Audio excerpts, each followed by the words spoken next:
மின்சார கட்டணம் 20% குறைப்பு. மேல் கொத்மலை நீர்த்தேக்கத்துக்குள் காணாமல் போயிருந்த 4 வயது சிறுவனின் சடலம் மீட்பு. மலையக மக்களின் பிரச்சினைகள் தொடர்பில் பிரித்தானிய தூதுவருடன் மனோ கணேசன் கலந்துரையாடல். கம்பஹாவில் ஐஸ் போதைப்பொருளுடன் 2 கைது.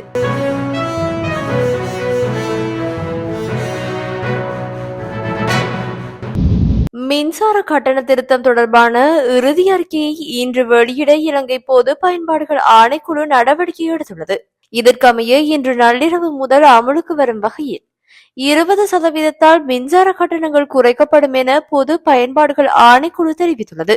அதன்படி வீட்டு பிரிவின் கீழ் 0 தொடக்கம் 30க்கு இடைப்பட்ட அலகுக்கான கட்டணம் 6 ரூபாவில் இருந்து 4 ரூபாவாகவும், 31 தொடக்கம் 60க்கு இடையில் 9 ரூபாவில் இருந்து 6 ரூபாவாகவும் குறைக்கப்பட்டுள்ளது.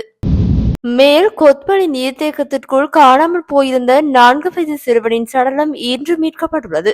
தினேஷ் ஹம்சின் என்ற சிறுவனை இவ்வாறு சடலமாக மீட்கப்பட்டுள்ளார். தலவாக்கலை போலீசாரும் மேல் கொத்மலை நீர்த்தேக்கத்தின் பாதுகாப்பு அதிகாரிகளும் இணைந்து முன்னெடுத்த தேடுதலின் போதே சடலம் கண்டுபிடிக்கப்பட்டுள்ளது.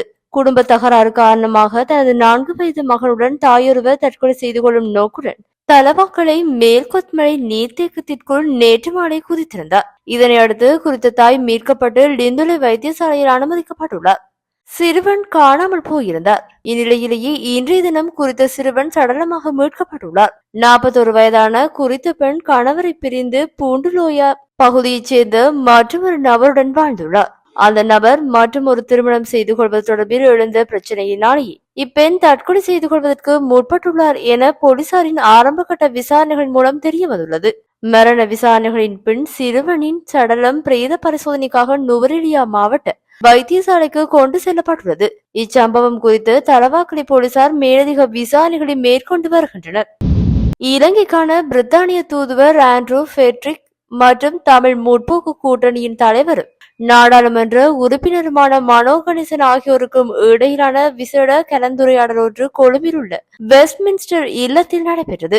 இந்த சந்திப்பின் போது இலங்கையின் சமூக மற்றும் பொருளாதார நடவடிக்கைகளை கட்டியெழுப்புவது குறித்து கவனம் செலுத்தப்பட்டது. அத்துடன் மலையக மக்கள் எதிர்கொள்ளும் தனித்துவமான சவால்கள், குறிப்பாக பெருந்தோட்ட மக்களின் உரிமைகள் மற்றும் நிர்வாக கட்டமைப்பில் உள்ள குறைபாடுகள் தொடர்பாகவும் கலந்தாலோசிக்கப்பட்டது. இதன்போது எமது சமூகத்தின் மீட்சிக்கு பிரிட்டிஷ் அரசின் கடமையை நாங்கள் நல்லெண்ணத்துடன் நிறைவேற்றினோம் என்று மனோ கணேசன் குறிப்பிட்டுள்ளார். இதேவேளை குறித்த சந்திப்பில் நில உரிமைகள், தேசிய நீரோட்டத்தில் ஒருங்கிணைப்பு மற்றும் அதிகாரப்பூர்வ பகிர்வு ஆகியவை விடயங்கள் தொடர்பாகவும் கலந்துரையாடப்பட்டுள்ளதாக தெரிவிக்கப்பட்டுள்ளது.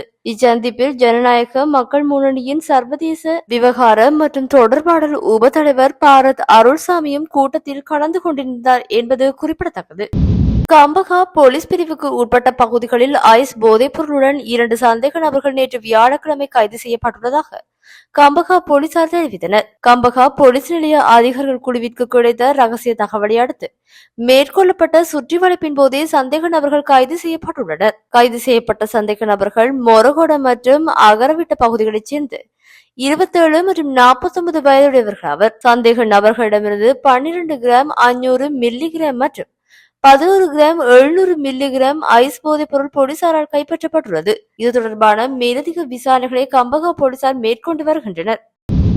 2022ஆம் ஆண்டு பணிப்பெண்ணாக ஓமான் நாட்டிற்கு சென்ற எதுவித தொடர்பும் இல்லாமல் இருந்த தமிழ் பெண்ணொருவர் மீண்டும் வீடு திரும்பியுள்ளார். மட்டக்களப்பு மாவட்டம் முனைக்காடு கிராமத்தைச் சேர்ந்த ராசலிங்கம் ஜசோமலர் என்பவர் கடந்த 1 வருடங்களாக எதுவித தொடர்புகளும் இல்லாமல் இருப்பதாகவும், அவரை உரிய முறையில் மீட்டு தருமாறு அவரது குடும்பத்தினர் கடந்த டிசம்பர் 19ஆம் தேதியன்று ஊடகங்கள் வாயிலாக வேண்டுகோள் விடுத்திருந்தனர். இந்நிலையில் ஓமான் சென்ற குறித்த பெண் கடந்த ஜனவரி 11ஆம் தேதியன்று திடீரென தங்களது வீட்டிற்கு வந்து சேர்ந்துள்ளதாகவும், ஊடகங்கள் வாயிலாக அறிவித்து 1 மாதத்திற்குள்ளேயே எமது அக்காவை மீட்டு தருவதற்கு பேருதவியாக இருந்து செயற்பட்ட ஊடகங்களுக்கு நாங்கள் நன்றியை தெரிவித்துக் கொள்வதாக குறித்த பெண்ணின் சகோதரிகள் தெரிவித்துள்ளனர். இவ்விடயம் குறித்து உரிய குடும்பத்தினர் நேற்று அவரது வீட்டில் வைத்து ஊடகங்களுக்கு கருத்து தெரிவிக்கையிலேயே இவ்வாறு குறிப்பிட்டுள்ளார். இதன்போது பாதிக்கப்பட்ட பெண் மேலும் தெரிவிக்கையில், தான் வெளிநாடு சென்று 2 வருடங்களாகின்றன.